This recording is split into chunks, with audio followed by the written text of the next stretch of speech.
네, 안녕하세요. 권순환 회계사입니다. 자, 오늘은 중소기업 스타트업 운영하시는 대표님들이 꼭 챙기셔야 할 내용을 한번 가져와 봤는데요. 바로 연구인력개발 세공제, R&D 세공제라고 다 하는데요. 단언컨대 중소기업이 받을 수 있는 가장 파격적인 혜택이자 몰라서 안 받으면 손해인 제도입니다. 자, R&D 세공제, 왜 이게 선택이 아닌 필수인지 오늘 한번 정리해 드리겠습니다. 이 제도는 다른 세공제와는 차원이 다른데요. 첫 번째, 최저한세가 제외됩니다. 보통 이제 세금을 아무리 깎아줘도 최소한 이 정도는 내라고 하는 게 법으로 정해져 있는데요. 일반적으로 7% 정도는 내게 되는데 이를 어려운 말로 최저한세라고 합니다. 그런데 이 R&D 세액공제는 이러한 최저한세 적용을 받지 않아요. 즉 요건만 맞으면 법인세를 아예 0원으로 만들 수도 있다는 뜻입니다.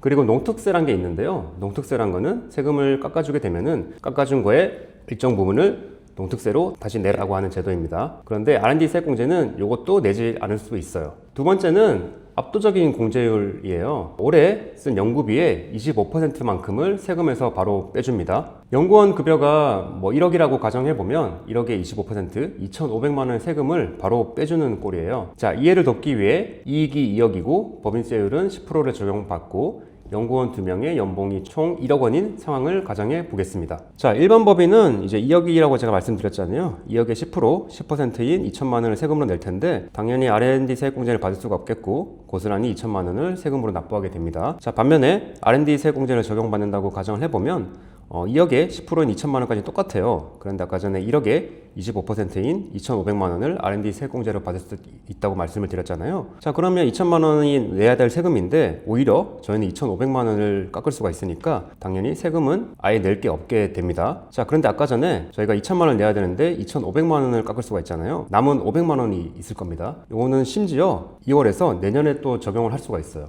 엄청나게 혜택이 크죠? 자, 혜택이 큰 만큼 조건도 까다로운데요. 우리 연구하고 있으니 공지해주세요 라고 이제 우긴다고 되는 게 아니고 가장 먼저 한국산업기술진흥협회에서 발급하는 이제 기업부설 연구소나 연구전담부서 인정서가 있어야 됩니다. 자, 여기서 대표님들이 가장 많이 하는 실수가 바로 타이밍인데요. 자, 1월부터 밤새워서 연구를 했어도 인정서가 만약에 3월에 나왔다고 가정을 해볼게요. 1, 2월에 쓴 돈은 단 1원도 공제를 받을 수가 없어요. 그래서 지금 연구를 시작할 계획이시라면은 그냥 인정서부터 확보하는 것이 돈 버는 길입니다. 자, 이제 중요한 게 그러면 세금을 빼주는 연구비에 어떤 것들이 해당되냐일 건데요. 자, 공제 대상 연구비에는 일반적으로 R&D에 직접 종사하는 연구원들의 전담 요원들의 인건비, 재료비, 위탁훈련비가 포함됩니다. 실무에서 이것도 안 돼요 라고 궁금해하시는 포인트 4가지가 있거든요. 이것도 한번 짚어드리겠습니다. 첫 번째, 연구용 맥북, 고성능 PC 구입비는 자산으로 보기 때문에 세액공제 대상이 아니에요. 다만 이런 장비를 리스하거나 렌탈해서 쓰게 되는 비용은 공제가 가능합니다. 자, 그런데 이런 PC라도 일반 사무용,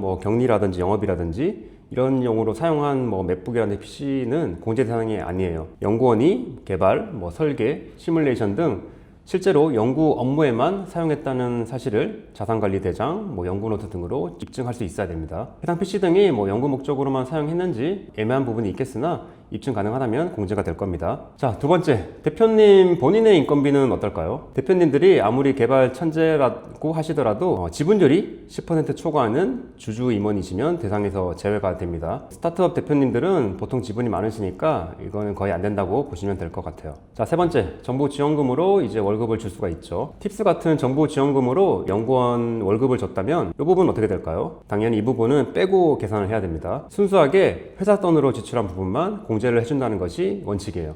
마지막 네 번째, 사대보험료 회사부담분은 어떨까요? 자, 이건 꿀팁인데요. 연구원 급여뿐만 아니라 회사가 부담하는 국민 건강 고용 산재보험료도 모두 공제 대상입니다. 특히나 이 산재보험료는 최근에 시행령 개정으로 명확하게 포함되었으니까 꼭 챙기셔야 됩니다. 자, 여기까지 공제 받을 수 있는 항목들에 대해서 설명을 드려봤고요. 많은 분들이 간과하시는데 이렇게 돈만 썼다고 끝이 아니거든요. 세무조사가 나오면 국세청은 반드시 연구노트라는 거를 보자고 할 거예요. 실제로 연구를 했는지 증명하라는 거죠. 연구원이 영업 미팅에 나가거나 마케팅 업무를 겸직했다는 사실이 걸리면 그동안 감면받은 세금을 가산세와 함께 다 토해내셔야 될 겁니다.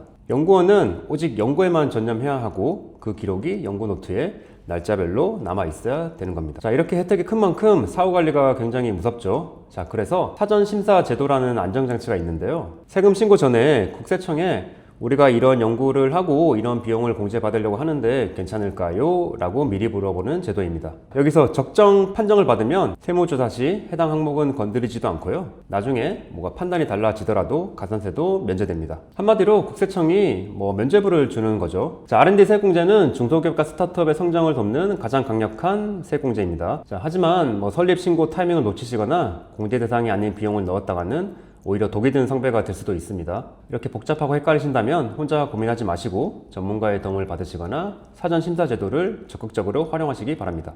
오늘 영상이 도움이 되셨다면 구독과 좋아요 부탁드리겠습니다. 감사합니다.